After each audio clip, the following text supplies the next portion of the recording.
just got De'Aaron Fox, and wow, I am so shocked. I had never seen the Spurs ever make a trade like this during the season. We got a lot to discuss. Welcome back, y'all. Of course, it's the Geek Down, and I want to get right into it. Starting off, I just want to say it is crazy how fast the Spurs have made a turnaround in the past couple of seasons after the whole Kawhi thing, because if y'all remember, the Spurs kind of had the passing of the torch from Duncan to Kawhi in a sense. With how the Spurs have been moving, how they've been running things, when they traded Kawhi, it got dark real quick because we got DeMar DeRozan in return. And although him and LA were a really good pairing, everyone knew it kind of wasn't the same.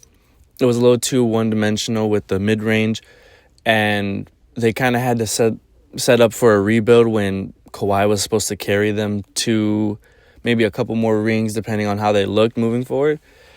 And they go into this rebuild. They come out with Devin Vassell, Sohan. They get all these pieces. Then we struck gold by hitting the lottery and winning Wemby last season. And the fact that this is the first time the Spurs ever made a trade like this and received something this good, I don't want to put down DeMar, but y'all let me know in the chat if y'all feel De'Aaron Fox is a better asset in return than DeMar DeRozan. I'd like to hear what y'all got to say. But the fact that they got De'Aaron Fox and they kept the young core, I mean, the fact that they kept Castle, I thought they would have gave up Keldon Johnson at least. They kept everybody other than Trae Jones, and thank God Zach Collins. Look, God bless him. I hated him on the Spurs. Sorry. But with how things are moving, the Spurs' future looks so bright. And I did question a little bit on why they would trade for Fox if Trae Young was telling them in the offseason that he wanted to be a Spur too. I mean, you can pick and choose who you think is a better player. Y'all let me know if y'all would rather have Trae Young over De'Aaron Fox, but we got him. And now I want to know what's next for the Spurs. I know that they're going to keep this core together and see who's going to fit around Wemby and Fox, who fits well with them.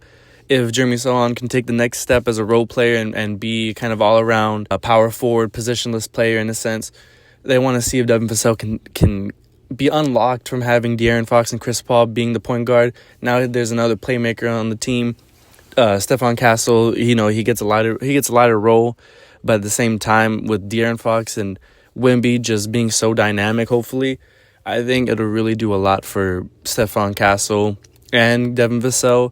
Because now the playmaking is there.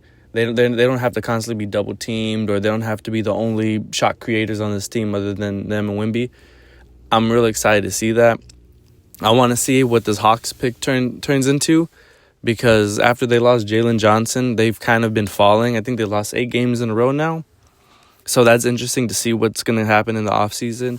I don't think the Spurs are done with trades. I think they're done for the season, but I don't think that they're done in the off season. I think the Spurs are moving in the right direction. I can definitely see them making the playoffs. I can definitely see them making a decision soon on whether Sohan is a good fit around them, Keldon Johnson, Devin Vassell.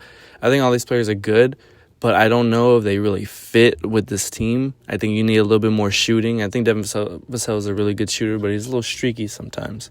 Keldon Johnson, he tries to be a good shooter. He's a great, phenomenal finisher. But I think there's a little too much to that, especially with how good Castle's been. And they definitely want to see Castle in the future. So if he's not going to be an amazing three-point shooter, they got to go out and get more spacing, especially to unlock what a pick and roll between Wemby and Fox would look like, because it's just crazy to see the Spurs it's so crazy to see the Spurs kind of switch up on a lot of their thought process in a sense, because this is not something the Spurs usually do. They wait it out. They try to be homegrown.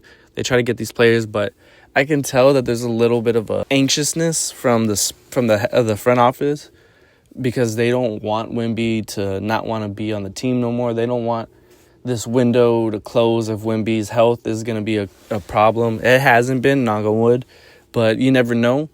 I think they really just want to utilize this time and to see what they can do with Wemby and see what his ceiling is, because no one really knows what that is. And when you add De'Aaron Fox to the mix, I think that takes a lot of pressure off Wemby. Now, not everyone is just triple teaming him and letting the rest of the squad score, which, as we can see, they gotten better with Chris Paul on the team, but it's still not where you would like it. He also adds this fast break down the hill kind of play that we've never seen from the Spurs. We know, every time you look at the Spurs, they never really have these fast players. They never have these dynamic players when it comes to athleticism. I think the best we got was Jonathan Simmons, Kawhi. Even at that, Kawhi was a bit slow. But this is big, man.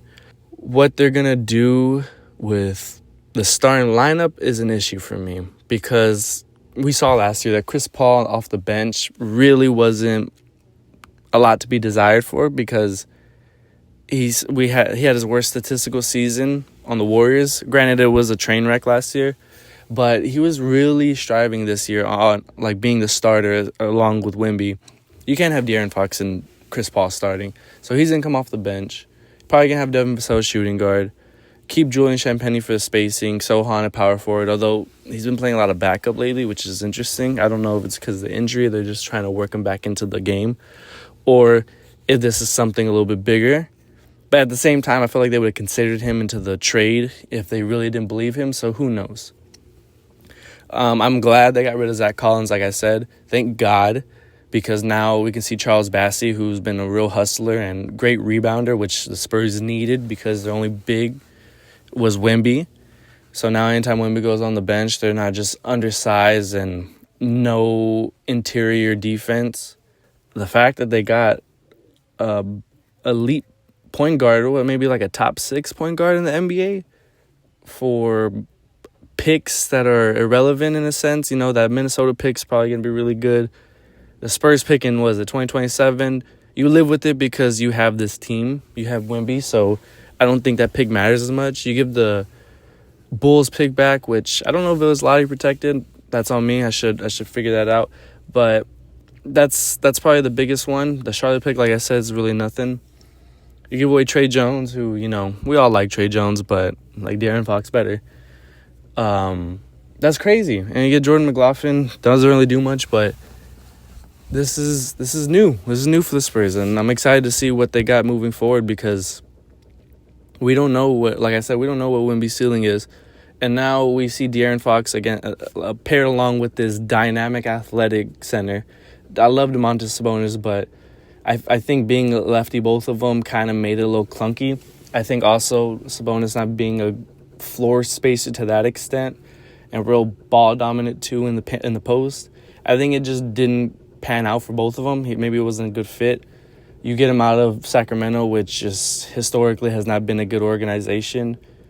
I think this is interesting, man. I would love to see what Mitch Johnson can do with this team. Hopefully, maybe they make another trade for another shooter. Who knows? And I'm just excited to see what the Spurs can do with De'Aaron Fox moving forward. We got him, man. That's crazy. If you would have told me a couple months ago they would have got De'Aaron Fox, I didn't even know he wanted to be a Spur. The fact that we got him, and then you pair it with the Luka trade and what they had to give up just to get Anthony Davis, and we got De'Aaron Fox for picks and 2 bench players. Spurs are making moves, man. They just in my opinion, they just jumped the Mavs as a better Texas team, and the future is looking brighter than ever. And I'm excited to see what this team looks like moving forward. But y'all let me know what y'all think in the comments. Leave a like, subscribe, and I'll talk to y'all later.